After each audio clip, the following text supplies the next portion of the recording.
So, Craig, let's kick this off. Voice of a contributor. That's the first of the 7 voices that we will teach in this workout series. And we're recommending that always, and the word is always, underscore that, open with the voice of a contributor. And from my perspective, that always works because the speaker, Craig, let's kick this off, has not earned the role of a leader yet, an advisor, a teacher, a visionary. The best thing to do is to create a connection with the audience. So as a contributor, I always recommend take the stage and demonstrate that you know who the audience is. What are the challenges they're facing? What are the emotions that they feel as they're navigating challenges? And that's before taking any dip in or dip into your area of expertise. Craig, this contributor voice is something that you resonate with as well. Tell us why.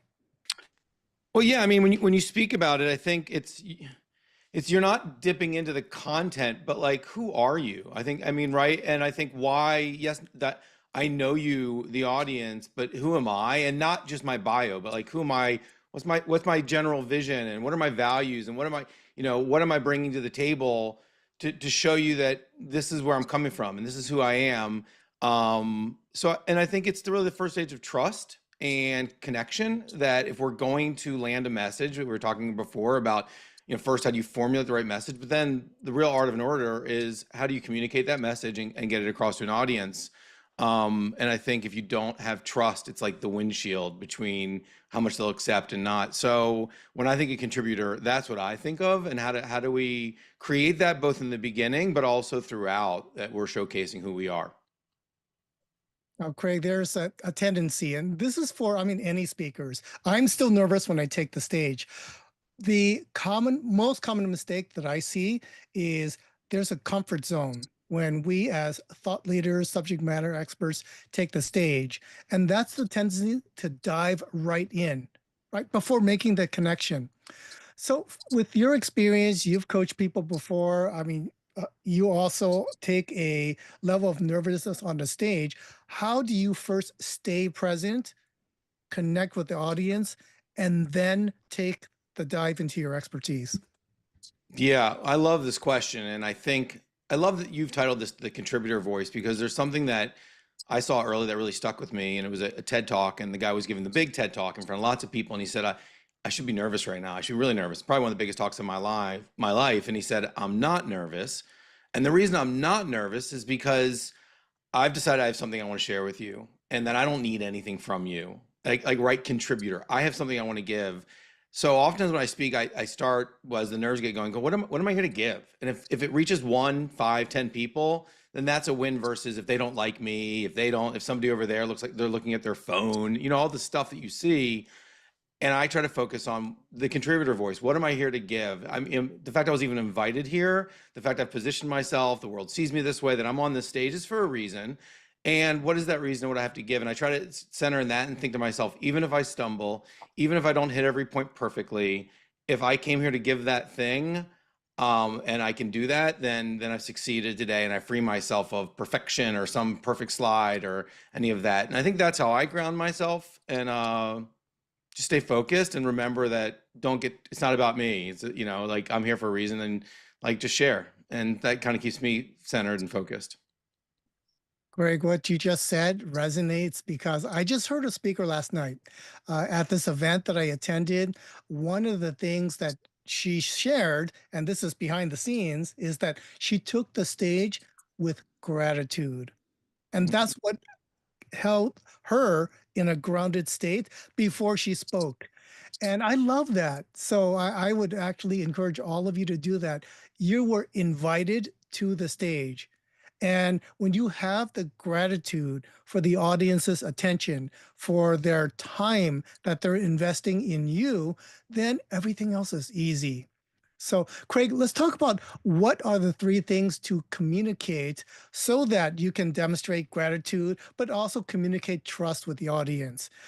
For those of you who have already downloaded the worksheet, you can easily remember them as vision, values, and vows. So let's start with the first one, vision. in the top of your presentation, you want to communicate a shared vision, right? You have something in mind of a vision that you're creating. You have a vision of the audience being a part of that vision, but the audience doesn't know it yet. So communicating that shared vision is something that is critically important. It's not something that many people do well, but because you're here in workout number one, I'd like all of you who are participating today, consider who your audience is, and then bring up top of mind, what is your vision for the future? And then blend the two together. Where is your audience in terms of your vision for the future? And then your job is to communicate that. Craig, over to you. What are some tips when it comes to communicating a shared vision? Well, the first tip in some ways is this is some of the hardest work before the talk even starts, right? And I think oftentimes when people, if you really get, when I start working with people that are serious about speaking or communicating and creating content, the first thing is their hurdle is, but what do I have to say? Right? So that's that personal work. If you don't know that, if you can't answer that, then that's the work that needs to be done. Because when you've done that work, the visions, I think can be clear. I mean, I'll give you an example. I can only see it through my own perspective, but my vision is to help organizations realize that listening is not running a survey, and that that's a piece of a bigger puzzle, that if we can gather insights and use them effectively, we can drive really meaningful change, right? And we can do big things by our people and for our organizations. And look, that's years of work to get to that place to share that. But I think everybody at some point has done years of work. You've lived. So what's your bigger thing? So I think anybody, before you start speaking or doing a podcast or doing anything, is what's the vision? What are you trying to communicate?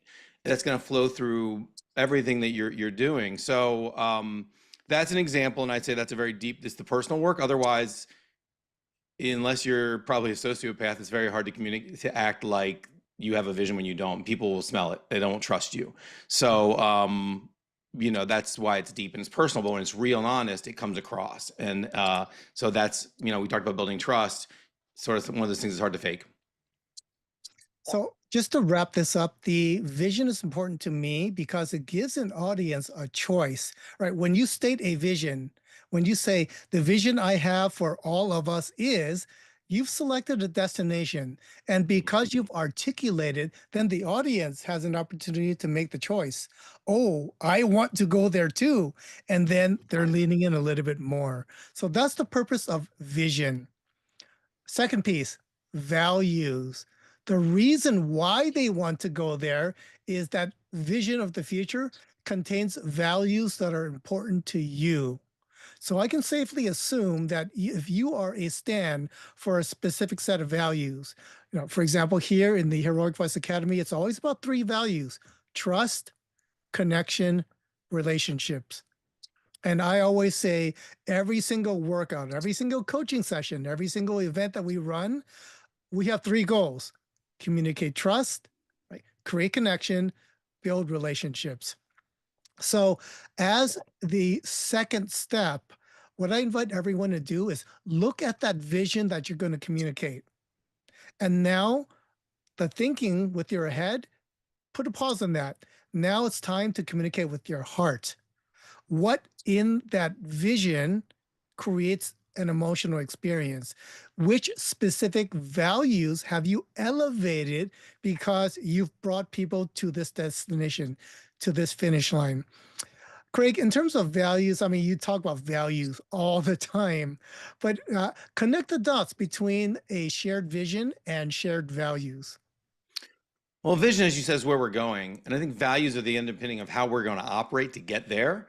And it's really the core of any sort of group leadership, because as we grow and we're asking people to lead, to follow it in large groups, the underpinning piece of safety for all of us is, but what are the standards and what's going on? And we see it in organizations, right? It's why organizations all have values. The ones that do it well, you see the power of it. The ones that don't, you also see what comes of that when you put something on a wall and it doesn't live up to that. But I'm tying it back to the speaker. You're on a stage, you're asking people to come on a journey. So you set the vision, you said, here's where we're going to go. And I think it's in some ways saying, here's some values about how we're going to get there. And what do I stand for? It's like that deeper level. It's still the contributor. In my case, right? Yeah, we talk about listening, but if you think about what are some of the values, and for anybody, think about the thing you want to talk about. What are the core values for you under it? I thought about that myself, and I realized like truly listening and sharing that you heard what somebody said is a sign of respect. And if we want to be in a more respectful world, people want to feel seen and heard.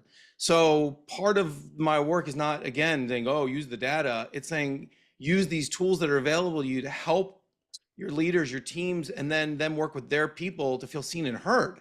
Um, because it is a value and it shows respect, and it's I believe the kind of value that I want to propel in the world. So that comes back for me.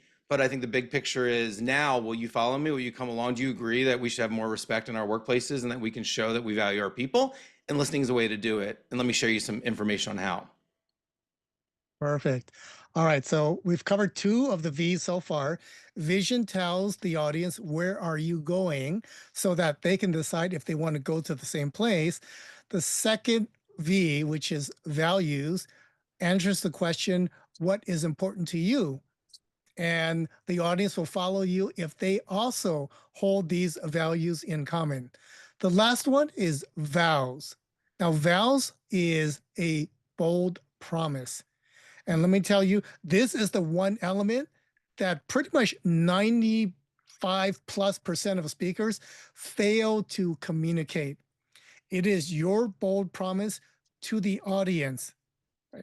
It's if you are saying that you're proposing this destination and you're going to do your best to get them there, what is the promise that you'll make?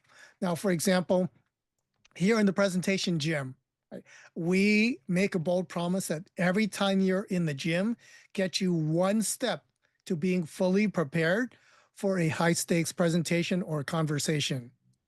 So, what is your bold promise as you take the stage? When it comes to, let's say, a conference presentation, what I love hearing is by the end of my session today, you will learn, you will know how to, you will have confidence to whatever that is.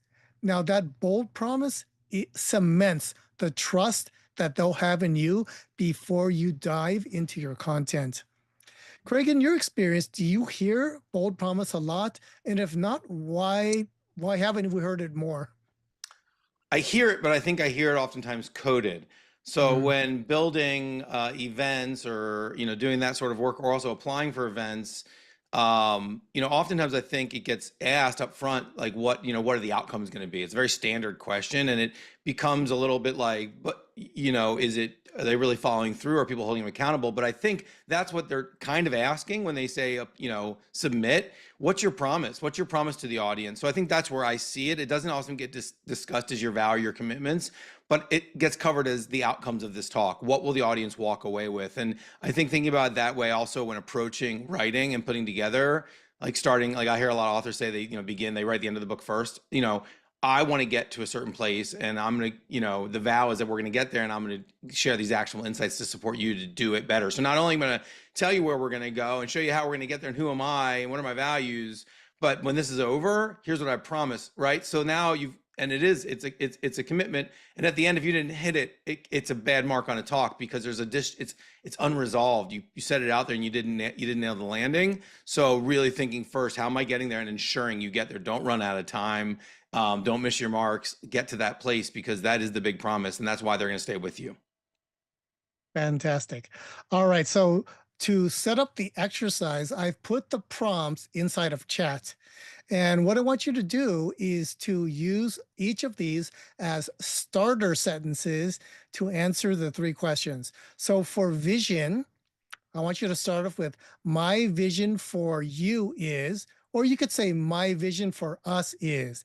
You're communicating that shared destination. Number two, this is important because dot, dot, dot. Now, this is where you get to specifically name the values that you are committed to elevating in the world, or at least during the journey to the destination. And the final one for your bold promise for your vow, you can count on me, dot, dot, dot. Context. As each of you takes the stage, and we're going to go round robin with this before you take the stage, Tell us who your audience is so that Craig and I, we have context for what you're practicing today. So, again, vision is my vision for you, my vision for us is. Number two, values. This is important because dot, dot, dot. And finally, you can count on me.